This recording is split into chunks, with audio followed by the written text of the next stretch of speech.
ಓಂ ಏತತ್ ಸತ್ಯಂ ಬ್ರಹ್ಮಪುರಂ ಅಸ್ಮಿನ್ ಕಾಮಾಃ ಸಮಾಹಿತಾಃ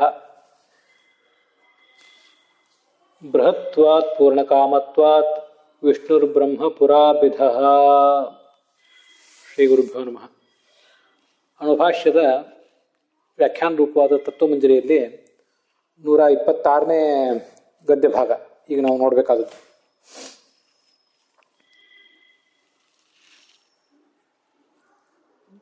ಛಾಂದೋಗ್ಯ ಉಪನಿಷತ್ತಿನಲ್ಲಿ ಹೀಗೊಂದು ವೇದವಾಕ್ಯ, ಏತತ್ ಸತ್ಯಂ ಬ್ರಹ್ಮಪುರಂ ಅಂತ. ಇದು 8ನೇ ಅಧ್ಯಾಯದಲ್ಲಿ ಬರುವಂಥದ್ದು. ಅನಿತ್ಯವಾದ ಹೃದಯದೊಳಗೆ ಇದ್ರೂ ಕೂಡ ಪರಮಾತ್ಮ ನಿತ್ಯ ಅಂತನ್ನುವುದನ್ನು ವರ್ಣಿಸುವಂಥ ಪ್ರಸಂಗ. ಅದಕ್ಕಿಂತ ಪೂರ್ವಭಾವಿಯಾಗಿ ಪರಬ್ರಹ್ಮನಲ್ಲಿರುವ ಪ್ರಪಂಚ ಜಿಜ್ಞಾಸೆಗೆ ಯೋಗ್ಯನಲ್ಲ, ಅದೇನೂ ಜಿಜ್ಞಾಸೆಗೆ ಯೋಗ್ಯವಲ್ಲ ಇತ್ಯಾದಿ ವಿಷಯಗಳು ಬಂದಿವೆ. ದಹರಾಕಾಶದೊಳಗಿರುವ ಮಹಾಕಾಶವೇ ಪರಬ್ರಹ್ಮ ಇದೆ ಇತ್ಯಾದಿ ವಿಷಯಗಳನ್ನು ಅಲ್ಲಿ ವರ್ಣನೆ ಮಾಡಿದ್ದಾರೆ. ಈಗ ನಾವು ನೋಡುವಂಥ ವಾಕ್ಯ ಏತತ್ ಸತ್ಯಂ ಬ್ರಹ್ಮಪುರಂ ಅಂತ. ಅದಕ್ಕೆ ಪೂರ್ವಭಾವಿಯಾದ ಸಂಗತಿ ಇದು. ಗುರುಗಳನ್ನು ಶಿಷ್ಯರು ಹೀಗೆ ಕೇಳ್ತಾರಂತೆ, ಕೇಳಬಹುದು. ಬ್ರಹ್ಮನ ಪುರ ಅಂತ ಅನ್ಸ್ಕೊಂಡಿರುವಂಥದ್ದು ಈ ಶರೀರ, ಆ ಶರೀರದೊಳಗೆ ಪರಬ್ರಹ್ಮ ಇದ್ದಾನೆ, ಅವನಲ್ಲಿ ಎಲ್ಲವೂ ಕೂಡ ಇದೆ, ಮತ್ತು ಎಲ್ಲ ಕಾಮನೆಗಳು ಕೂಡ ಅವನಲ್ಲಿವೆ. ಹಾಗಾದರೆ ಈ ಶರೀರಕ್ಕೆ ಮುಪ್ಪು ಬಂದಾಗ ಅಥವಾ ಶರೀರ ಸಾವನ್ನು ಸಮೀಪಿಸಿದಾಗ ಆ ಶರೀರದೊಳಗೆ ಇರುವಂಥದ್ದು ಬೇರೆ ಯಾವುದಾದ್ರೂ ಸಂಗತಿ ಹೇಗೆ ಸ್ಥಿರವಾಗಿ ಉಳಿದಿತ್ತು, ಇದನ್ನಷ್ಟು ನೀವು ಬಗೆಹರಿಸಬೇಕು ಅಂತ ಆ ಶಿಷ್ಯ ಅವರನ್ನು ಕೇಳ್ತಾನೆ.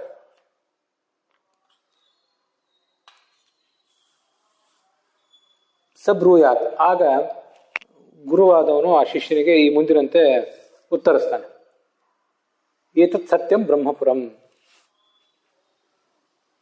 ಈ ಶರೀರದ ಮುದಿತನದಿಂದ ಬ್ರಹ್ಮನಿಗೆ ಮುದಿತನ ಬರೋದಿಲ್ಲ. ನಾಸ್ಯ ಜರೆಯ ಏತತ್ ಜೀರ್ಯತೆ. ಈ ಶರೀರಕ್ಕೆ ಮುಪ್ಪು ಬಂದಾಗ ಪರಮಾತ್ಮನಿಗೆ ಮುಪ್ಪು ಬರೋದಿಲ್ಲ. ನ ವಧೇನ ಅಸ್ಯ ಹನ್ಯತೆ. ಶರೀರ ಸಾವನ್ನು ಕಂಡಾಗ ಇವನು ಸಾವನ್ನೂ ಕಾಣೋದಿಲ್ಲ. ಏತತ್ ಸತ್ಯಂ ಬ್ರಹ್ಮಪುರಂ, ಇದು ವಾಕ್ಯ. ಇವನು ಈ ಪರಮಾತ್ಮ ಸತ್ಯ, ಬ್ರಹ್ಮಪುರ, ಗುಣಪೂರ್ಣನಾಗಿದ್ದಾನೆ, ನಿತ್ಯನೂ ಆಗಿದ್ದಾನೆ. ಅಸ್ಮಿನ್ ಕಾಮಾಹ ಸಮಾಹಿತಾಹ. ಎಲ್ಲ ಕಾಮಗಳು ಕೂಡ ಅವನಲ್ಲಿವೆ. ಈ ಪರಮಾತ್ಮ ಪಾಪರಹಿತ. ಏಷ ಆತ್ಮ ಅಪಹತ ಪಾಪ್ಮ ವಿಜರೋ ಮೃತ್ಯು ವಿಶೋಕಃ ಅಭಿಜಿಗತ್ಸಃ ಪಿಪಾಸಃ ಸತ್ಯಕಾಮಃ ಸತ್ಯಸಂಕಲ್ಪಃ ಯಥಾ ಹ್ಯೇವ ಪ್ರಜಾಃ ಅನ್ವಾವಿಶಂತಿ ಯಥಾನುಶಾಸನಂ ಯಂ ಯಂ ಯಂ ಅಂತಃ ಯಂ ಯಂ ಅಂತಂ ಅಭಿಕಾಮಾಃ ಭವಂತಿ. ಈ ಪರಮಾತ್ಮ ತಮ್ಮ ಯೋಗ್ಯತಾ ಜೀವನ ಯೋಗ್ಯತಾನುಸಾರ ಅವರವರಿಗೆ ಮುಕ್ತಿಯನ್ನು ಕೊಡ್ತಾನೆ. ಪರಮಾತ್ಮನ ಆಜ್ಞಾನುಸಾರ ಅವರು ಪರಮಾತ್ಮನನ್ನ ಪ್ರವೇಶಿಸ್ತಾರೆ ಅಂತ ಅಲ್ಲಿರುವಂಥ ವಾಕ್ಯ. ಅಲ್ಲಿರೋದು ಏತತ್ ಸತ್ಯಂ ಬ್ರಹ್ಮಪುರಂ. ಈಗ ನಮಗೆ ಈ 126ನೇ ಗದ್ಯ ಭಾಗದಲ್ಲಿ ಕಾಣಿಸ್ತಾ ಇರೋದು ತದೇತತ್ ಸತ್ಯಂ ಬ್ರಹ್ಮಪುರಂ ಅಂತ. ಕೆಳಗೆ ಅನುವಾದ ಮಾಡುವವರು ಕೂಡ ತದೇತತ್ ಸತ್ಯಂ ಬ್ರಹ್ಮಪುರಂ ಅಂತ ಅನುವಾದ ಮಾಡಿದ್ದಾರೆ. ಅಲ್ಲಿ ತದೇತತ್ ಅಂತಿಲ್ಲ, ಏತತ್ ಅಂತ ಇರುವುದನ್ನು ನಾವು ಗಮನಿಸಬೇಕು. ನಾನು ಸರ್ವಮೂಲದಲ್ಲೆಲ್ಲ ಅನೇಕ ಕಡೆ ಅದನ್ನು ಅನ್ವೇಷಿಸಿ ನೋಡಿದೆ. ತದೇತತ್ ಅಂತ ಎಲ್ಲಿಯಾದರೂ ಕಂಡು ಬರ್ತದೋ ಹೇಗೆ ಅಂತ ಹೇಳಿ. ತದೇತತ್ ಸತ್ಯಂ ಬ್ರಹ್ಮಪುರಂ ಅಂತ ಎಲ್ಲೂ ಕೂಡ ಇಲ್ಲ. ಏತತ್ ಅಂತ ಹೀಗೆ ಕಾಣಿಸ್ತದೆ. ಇನ್ನು ಎಲ್ಲಿಯಾದರೂ ಆ ಥರ ಇದ್ದದ್ದಾದರೆ ಯಾರಾದರೂ ನನ್ನ ಗಮನಕ್ಕೆ ಅದಂತಂದರೆ ನಾನು ಅದನ್ನು ತಿದ್ಕೊಳ್ತೇನೆ. ಇದಿಷ್ಟು ವೇದವಾಕ್ಯ. ಈ ವೇದವಾಕ್ಯದ ಮೇಲೆ ಪ್ರಶ್ನೆ ಪೂರ್ವ ಪಕ್ಷದವರು ಮಾಡೋದು. ಹೃದಬ್ಜಗಃ ಹರಿಹಿ ಪೂರ್ಣಗುಣಃ ಇತ್ಯುಕ್ತೈವ. ಏತತ್ ಸತ್ಯಂ ಬ್ರಹ್ಮಪುರಂ ಇತಿ ದೇಹವಾಚಿ ಪದಪ್ರಯೋಗಾತ್ ಆತ್ಮ ನ ವಿಷ್ಣು ಇತಿ ಪ್ರತ್ಯುಕ್ತಂ. ಇದು ವಾಕ್ಯ. ಅಲ್ಲಿ ಪ್ರಶ್ನೆ ಏನು? ಏತತ್ ಸತ್ಯಂ ಬ್ರಹ್ಮಪುರಂ ಅಂತ ವೇದವಾಕ್ಯ ಇದೆ ಉಪನಿಷತ್ನಲ್ಲಿ. ಅಲ್ಲಿ ಈ ಶರೀರವನ್ನು ಬ್ರಹ್ಮಪುರ ಅಂತ ಪ್ರಯೋಗ ಮಾಡಿದ್ದಾರೆ. ಶರೀರಕ್ಕೆ ಬ್ರಹ್ಮಪುರ ಅಂತ ಪ್ರಯೋಗ. ದೇಹವಾಚಕವಾದಂತಹ ಪುರ ಅನ್ನೋ ಶಬ್ದ ಇದೆ. ಪುರಮೇಕಾದಶದ್ವಾರಂ ಅಜಸ್ಯ ವಕ್ರಚೇತಸಃ ಅಂತ ಬೇರೆ ಬೇರೆ ಕಡೆನೂ ಕೂಡ 11 ದ್ವಾರಗಳಿವೆ ಈ ಪುರಕ್ಕೆ. ಇದು ಪರಬ್ರಹ್ಮನ ಪುರ ಅಂತ ಹೀಗೆಲ್ಲ ಬಂದಿದೆ. ಹೀಗೆ ದೇಹ ಪುರ ಅನ್ನೋ ಶಬ್ದ ದೇಹವನ್ನು ಹೇಳ್ತದೆ ಅಂತ ಅನ್ನೋದು ನಿಶ್ಚಿತ. ಆದ್ರಿಂದ ಪುರ ಶಬ್ದವನ್ನು ಪ್ರಯೋಗ ಮಾಡಿರುವುದರಿಂದ ಇಲ್ಲಿ ಹೇಳಲ್ಪಟ್ಟಂತಹ ಆ ಪುರದೊಳಗಿರುವಂತಹ ಆತ್ಮ ಅಂದ್ರೆ ಅವನು ವಿಷ್ಣುವಲ್ಲ, ಜೀವ ಅಂತ ಒಂದು ಪ್ರಶ್ನೆ.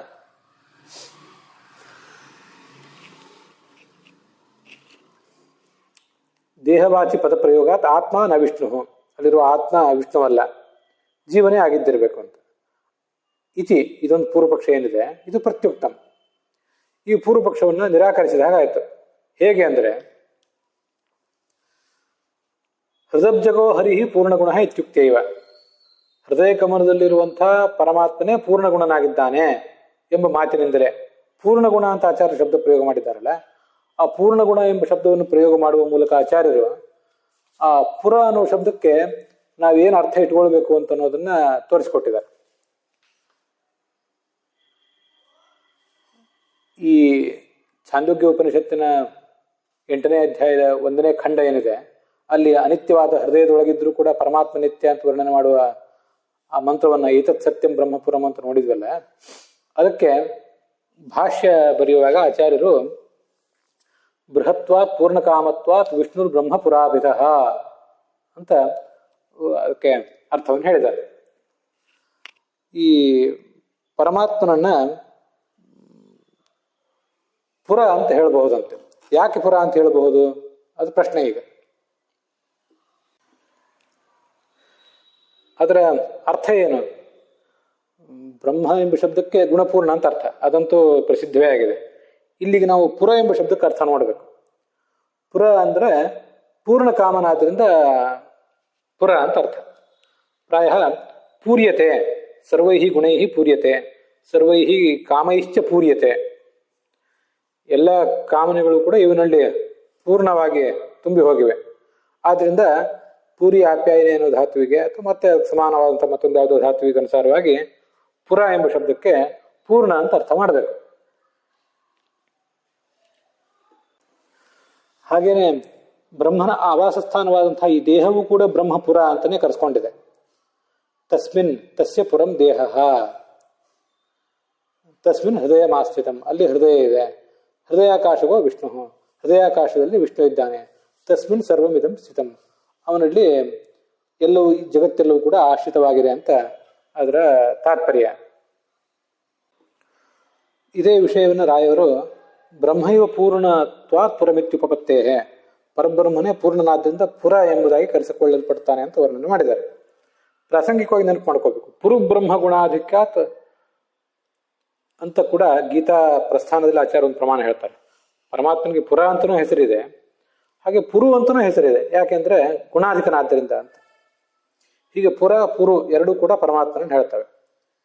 ಏಕ ಇತಿ ಅನೇಕ ಕೋಟಿಕ ಪೂರ್ವಪಕ್ಷ ನಿರಾಸಾಯ, ವಾಚ್ಯ ಏಕೋ ಜನಾರ್ದನ, ಒಬ್ಬನೇ ಪರಮಾತ್ಮನೇ ಇದೆಲ್ಲದರಿಂದಲೂ ಹೃದಬ್ಜಗ, ಹೃದಯ ಕಮಲದಲ್ಲಿರುವಂತಹ ಪರಮಾತ್ಮನೇ ಅವನು ಒಬ್ಬನೇ ವಾಚ್ಯನಾಗಿದ್ದಾನೆ. ಏಕೋ ಜನಾರ್ದನ ಅಂತ ಮುಂದೆ 7ನೇ ಶ್ಲೋಕದಲ್ಲಿದೆ. ಏಕ ಅಂತ ಯಾಕೆ ಹೇಳಿದ್ದಾರೆ ಅಂದ್ರೆ ಅನೇಕ ವಿಧವಾದಂತಹ ಪೂರ್ವ ಪಕ್ಷಗಳ ನಿರಾಕರಣೆ. ಆ ಅನೇಕ ವಿಧವಾದ ಪೂರ್ವ ಪಕ್ಷಗಳಲ್ಲಿ ಈ ಸರ್ವಾಶ್ರಯನಾದವನು ಜೀವ ಆಗಿರಬಹುದು ಅಥವಾ ಪ್ರಕೃತಿ ಆಗಿರಬಹುದು, ಅಂತೂ ವಿಷ್ಣು ಅಲ್ಲ ಅಂತ ಹೀಗೆ ಅನೇಕ ಥರದ ಪೂರ್ವ ಪಕ್ಷಗಳನ್ನು ಮಾಡಿದ್ದಾರೆ. ಆ ಪೂರ್ವ ಪಕ್ಷಗಳಲ್ಲಿ ಅನೇಕ ಕೋಟಿಗಳಿವೆ. ಕೆಲವರು ಜೀವನನ್ನೇ ಸರ್ವಾಶ್ರಯ ಅಂತ, ಕೆಲವರು ಪ್ರಕೃತಿಯೇ ಸರ್ವಾಶ್ರಯ ಅಂತ, ಹೀಗೆ ಅನೇಕ ಕೋಟಿಗಳನ್ನು ಒಳಗೊಂಡಂತಹ ಪೂರ್ವ ಪಕ್ಷದ ನಿರಾಕರಣೆಗಾಗಿ ಏಕಾಂತ ಶಬ್ದ ಪ್ರಯೋಗ ಮಾಡಿದ್ದಾರೆ. ಅವನೊಬ್ಬನೇ ನಿಜವಾದ ಅರ್ಥದಲ್ಲಿ ಸರ್ವಕ್ಕೂ ಆಶ್ರಯನಾಗಿದ್ದಾನೆ. ಇವರು ಯಾರೂ ಕೂಡ ಉಳಿದ ಪ್ರಕೃತಿಯಾಗಲಿ ಜೀವವಾಗಲಿ ಆ ರೀತಿಯಾಗಿ ಆಶ್ರಯರಲ್ಲ ಅಂತ ಅದರ ತಾತ್ಪರ್ಯ ಆಗ್ತದೆ. ಅಲ್ಲಿಗೆ ಈ ಭಾಗ ಸಮಾಪ್ತವಾಗಿದೆ.